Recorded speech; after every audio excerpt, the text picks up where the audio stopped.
Okay. Kaya maingay ah. Sa inyo ko lang to sasabihin.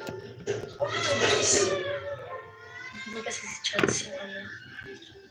Ano? Oh my God. Teka, pagkukulang mo. Ano nangyari?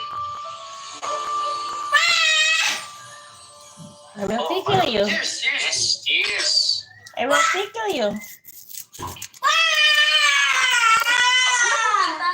Di pa tapos yung lilinisin mo doon ah. Ito rin wala siya ako nilinisin. Sakal ka lang. Ano? Nilalasyon kami ni Charles. 1 taon kami nagsasama.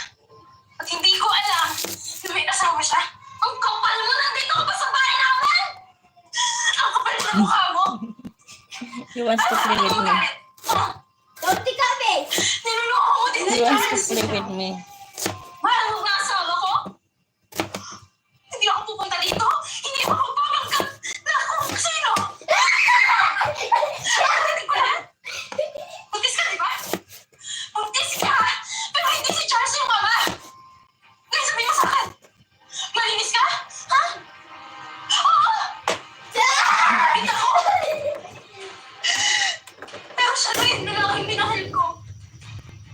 Karun. Ngayon! Tama ay. Sabihin mo sa akin! I'm hot. Mali ba ako? Dapat di mo What? magpalit sa akin? Pinaloko niya, Totoo, nandito na tayo, di ba? Dito na tayo! Sige! Magharap tayo ng tatlo! Pwede ko tayo madumi! Magharap tayo! Sabay-sabay natin linisin yung mga kalat natin! What sport do you want? Ready ka na ba sa dinner natin? Oh, Marlene. may problema ba? Eh, dapat diba sabihin sa akin? Just wait. Just wait. Wala naman. Just wait. Sige.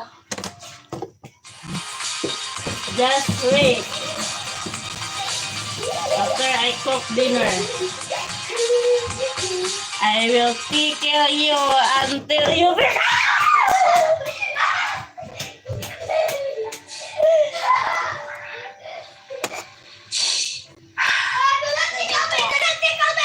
Nagharap-harap tayong tatlo. Ate, Mom, do not take Para out me. linisin yung kalat. Why? Because I don't put the take out. Hayaan mo ko paliwanag. You want to play, right? You want to play with me, right? Alam mo, nakakatagal na lang ako, Charles! Ano to? Teka lang! Ano ka na ba naman magalit? Si Charles na yung nagloloko? Teka, hindi ko maintindihan eh.